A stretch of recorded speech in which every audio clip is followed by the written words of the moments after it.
Hello YouTube, this is PZZSGN here. In this video I'm going to be talking a bit about the new iOS 4.3. Just so that way you know, this is not going to be my, feature rundown video that I was talking about in my last video. That is probably going to be coming tomorrow, if not Friday, where I will actually, have my camera on the tripod recording the screen.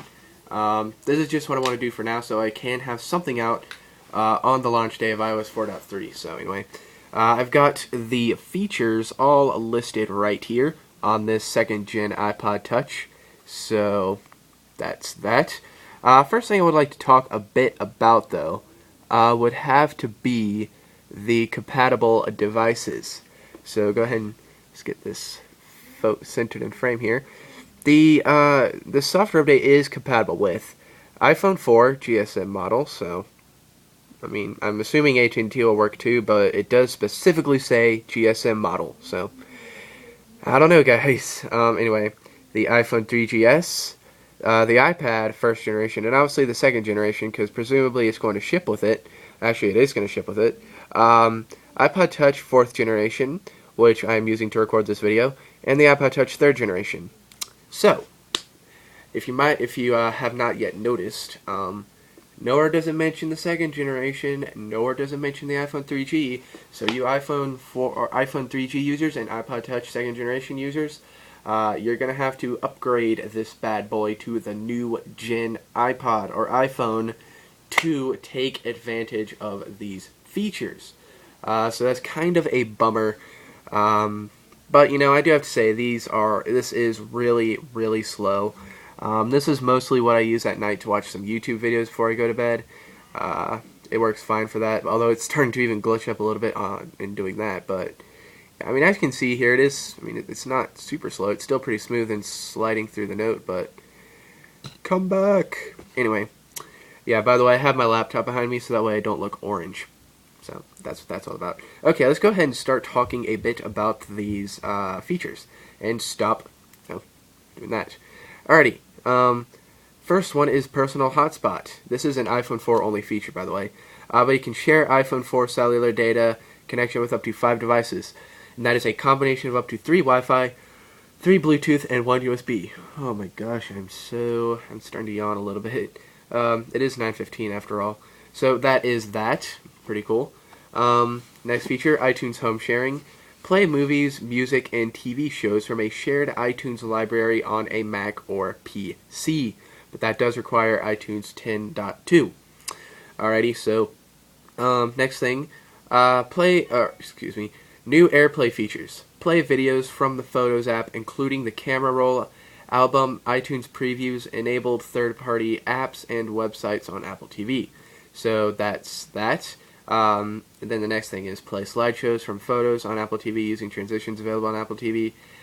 So those are the AirPlay features. If I had an Apple TV, I would demo those for you in my little software rundown, but I don't have one of those, and I'm not really interested in buying one just for the sake of doing that. So I don't really have a use for the Apple TV, but I don't know. It does seem like an interesting device. Maybe one day I'll get it. But anyway, that is besides the point. The next thing is faster Safari performance with the Apple Nitro JavaScript engine.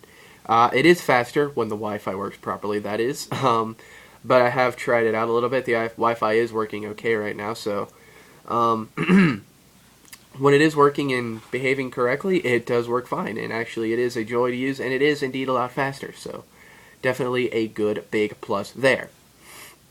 Okay, next thing. HD video out using the Apple Digital AV adapter, audio video adapter. This might be something I might get in the future, just because I am intrigued by the kit. It does include some interesting components that I don't frankly understand, but I actually might one day purchase that with it might be a pretty interesting thing. Anyway. That allows you to view 720p HD videos from Videos app, iPod app, Photos, YouTube, Safari, Keynote, and enabled third-party apps on an HDMI display. So that's pretty cool. Next thing is ping features. New ping things. I'm not too big a fan of ping, but there are some new features in ping, such as push notifications for comments and follow requests, post and like songs directly from Now Playing screen, parental controls, and that's it for ping. And then we have new settings. None of these are really in the iPod Touch's settings, at least I can't find them, but anyway, these include messages setting for number of times to repeat an alert, which would be actually very handy in the iPod Touch. I do find sometimes I would like to be able to display a notification later, because sometimes it just pops up. I mean, yeah, I have to agree with, John for Lakers. If you haven't seen his iOS rant video, you should watch it. The the notification system is like, a bit in your face. It does kind of stop you from doing what you want to do, but I would like to make it display later. So maybe next time I pop my iPod on or something, I don't really know, but I don't know. I do typically read the notification, but for say like calendar alerts, I would, this is something I really wish Apple would do for calendar alerts and such. I do wish that there could be like, when this particular event pops up, there could be either an X or a check mark. You click the X if you have yet to do what the calendar event is telling you to do, and that way next time you actually boot up your iPod or wake it up from sleep mode, it's going to display that message again. And it's going to keep doing that until you finally hit the check box, the little check button, and when you hit the check button, it will not show anymore. Maybe that might not be good for calendar alerts, but I really would like to see Apple maybe do a reminder feature or something in maybe the calendar or something. Actually, I don't really use the calendar anymore. What I actually do is I set up silent alarms. I find those to be just a lot easier and quicker than setting up calendar alerts. So there's a little tip for you. Go into your alarm clock and set up some silent alarms. It is a lot better. But anyway, getting back to the new settings, the next and last new setting is the iPad switch setting to lock screen rotation or mute audio notifications and sound effects. And we have bug fixes, which does not include the Wi-Fi problem. Yeah. Anyway, at the end it tells you a bit about their asterisks. So some of these features, like let's find one. That one, the new the new AirPlay features. That is requires Apple TV, so that's what that's all about.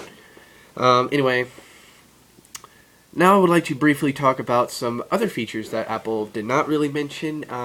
I can only maybe I found out myself. I have only been able to come up with 2 little extra features, but one of the things that Apple did is they changed the FaceTime icon. I cannot say I like this change. I really liked the green icon. I really did. I don't know why. I liked the green icon. It's simple as that. I really liked the way it looked and such. Another interesting new thing, if you go into your settings, I'm not going to pull it up on here because it doesn't have it, but if you go down to your accessibility, which this does not have, and then you click on, set triple click home, you can now set it to toggle zoom. Which is an interesting thing they did not do previously, but now you can do that, so that's good.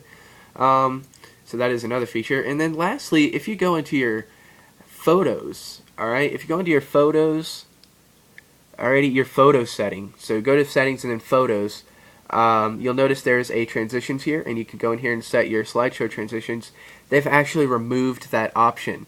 They actually moved it, though, to within the Photos app. So if I go into the Photos app now, alright, and I click on, say, these beach photos here, I click on a photo. When I click the play button, instead of just automatically starting the slideshow, it will actually bring up a little slider, little menu, and say, set your transition, set the music you want to play. Yes, you can finally set music to play in the background, so that's good. And then it will start the slideshow.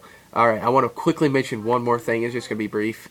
If you go to settings, this is another settings thing, notes. What used to be chalkboard is now called Noteworthy. I think it's just a rebranding, a renaming of the font, but either it's a completely different font or it's just another name. I might need to compare them later on, but anyway, there is another font name or another font, whatever. Anyway, that is it, guys. I'm going to go ahead and go now. Thanks for watching, and adios.